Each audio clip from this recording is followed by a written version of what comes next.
Matin Première, 6h, 8h30. Bon réveil et bonne route avec Jimmy. Il est 7h36, vous écoutez Matin Première au cœur d'ici. Alexandra Jean-Alphonse nous rejoint, on parle d'insertion des jeunes. Bonjour Alexandra. Bonjour. Alors chargée de l'observation... Alors, je suis chargée de l'Observatoire de l'insertion par l'activité économique. Donc, c'est toute la partie statistique qui concerne l'insertion par l'activité économique en Martinique. Et plus récemment, on m'a confié la mission de la mobilité au sein de l'URSIA. À l'URSIA, exactement. Voilà. On parlait donc d'insertion des jeunes, particulièrement, avec un projet innovant et super intéressant pour les jeunes, en fait. Voilà, surtout pour les jeunes en parcours d'insertion, parce que ce sont des jeunes avec des parcours très difficiles, différents et qui n'ont pas trouvé d'emploi dans le secteur classique. Donc, l'IAE, l'insertion par activité économique, est vraiment un sas, une passerelle entre l'économie classique et ces demandeurs d'emploi, ces personnes en difficulté qui ne trouvent pas d'emploi. Alors on parle et on entend souvent parler d'Erasmus. En fait, c'est quoi exactement? Parce que souvent les gens entendent Erasmus, ils savent que ça a un lien avec les voyages, mais savent pas forcément ce qu'il en retourne. Alors à la base, Erasmus permettait à des étudiants de partir faire des stages à l'étranger, donc principalement dans les pays européens, parce que c'est un programme européen. Et depuis 2014, si je ne dis pas de bêtises, il s'est ouvert à un public beaucoup plus large et concerne vraiment tout le monde, enfin tout jeune, de 18 à 30 ans, 13 à 30 ans, peut bénéficier d'un programme Erasmus, d'un dispositif d'Erasmus.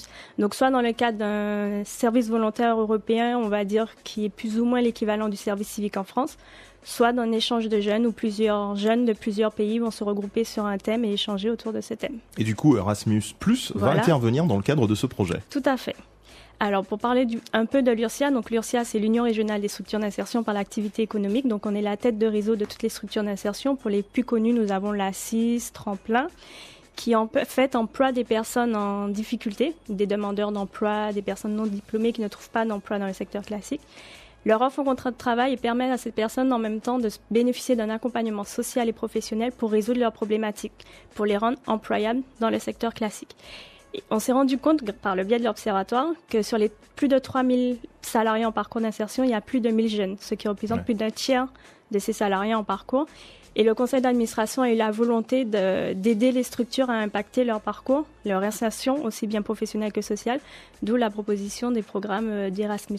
Donc ces jeunes vont partir à l'étranger. Voilà, alors dans un premier temps, ils vont recevoir la semaine prochaine, donc du mardi 22 au samedi 3 décembre, 20 participants, 20 collègues, on va dire, sur lesquels ils vont échanger. Et après, oui, l'objectif, c'est que nos jeunes partent découvrir les pays européens sur des thèmes bien ciblés. C'est ce qu'on dit, hein, les voyages forment la jeunesse, donc c'est un petit peu ça, pouvoir leur faire profiter de ce dispositif. Ça peut ouvrir des perspectives de rencontrer d'autres jeunes avec d'autres problématiques qui restent au final quand même les mêmes que les leurs, trouver un emploi, évoluer dans la vie, mais peut-être avec des lieux géographiques, des particularités, et en échangeant, ça peut leur apporter à eux quelque chose. Tout à fait, et ça peut également leur permettre de se développer, d'acquérir de compétences, de les valoriser, d'avoir confiance en eux. Mais ça peut aussi déboucher des vocations professionnelles parce que Erasmus+ a déjà démontré plusieurs fois que beaucoup de jeunes partent et retournent dans les pays dans lesquels ils sont partis parce qu'ils ont trouvé un emploi ou autre. Donc on veut vraiment impacter dans ce sens nos jeunes en parcours d'insertion. Alors j'imagine qu'en plus il y aura un échange qui sera culturel, historique et tout ça. Voilà, oui. Alors ils attendent vraiment qu'aussi bien nos 5 jeunes qui vont représenter la Martinique à l'échange que les participants de l'Italie, l'Espagne, la Géorgie et la Serbie, ils ont, au-delà de l'aspect du projet qui est basé sur l'entrepreneuriat social, ils ont vraiment hâte de découvrir notre culture, mais tout le monde de découvrir sa culture à chacun.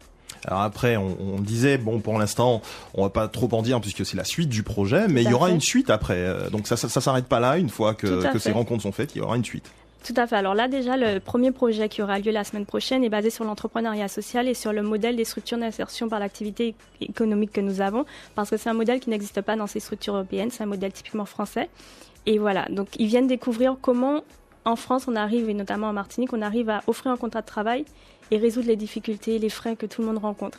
Donc ils viennent découvrir tout ça. Donc on ira en immersion dans les structures d'insertion, donc 3 structures, donc le Sud Botanique, la MISOP et la SOTEF, Saint-Denis. Il y a une structure aussi, Fosse au François, qui nous propose une initiation à l'AIOL. Bien. Et voilà, donc ils viennent découvrir l'entrepreneuriat social. On va rencontrer les acteurs de l'insertion, donc la CTM, le Pôle emploi et la mission locale. Donc ils vont venir découvrir tout ce monde-là en Martinique, tout ce dispositif. Ils vont se mettre à la fin du projet dans la peau d'un futur entrepreneur pour eux imaginer leur entreprise sociale. Et oui, l'objectif, après, on a déjà été sollicité par d'autres partenaires européens pour que nos jeunes puissent partir en Europe, découvrir l'entrepreneuriat social dans les pays européens et voir, pourquoi pas, soumettre l'idée à... Ça peut très bien s'adapter en Martinique, on verra. On espère que ces jeunes vont profiter de ce projet innovant et en tireront une grande expérience et que ça leur permettra justement de sortir de ce phénomène de chômage et pourront s'insérer de façon durable dans le tissu économique martiniquais. Et une insertion aussi bien durable, professionnelle que sociale. Que sociale également. C'est surtout l'objectif d'Erasmus. En tout cas, bravo à vous pour cette initiative et ce projet. Et puis un petit salut à tous ces jeunes qui vont profiter de ce dispositif. Alexandra Jean-Alphonse qui était donc avec nous. On parlait d'insertion des jeunes à travers la mobilité internationale. C'est un très très beau projet. On espère qu'il y aura une suite aussi parce que là les jeunes ont déjà été choisis pour cette année. Tout à fait. Mais il y aura l'année prochaine ou je sais pas un petit peu avant la possibilité d'en faire profiter d'autres jeunes. Oui, l'objectif c'est que toutes les structures peuvent envoyer des jeunes dans un dispositif Erasmus+. Donc on va vraiment élargir le public, mais surtout les projets. Si on veut en savoir plus sur ce projet, il y a un site web, une adresse sur laquelle on peut trouver les infos. Alors il y a le site internet de l'URSIA Martinique, donc www.ursiamartinique.fr. Vous pouvez aussi appeler l'URSIA au 0596 51 17 25 ou si vous êtes intéressé par le dispositif Erasmus+, vous nous appelez, mais surtout appelez la DGSCS parce que c'est l'entité nationale auprès du ministère qui s'occupe de tout ce qui est Erasmus. Merci Alexandra Jean-Alphonse de l'URSIA et salut à toute l'équipe d'ailleurs qui fait un super boulot pour l'insertion.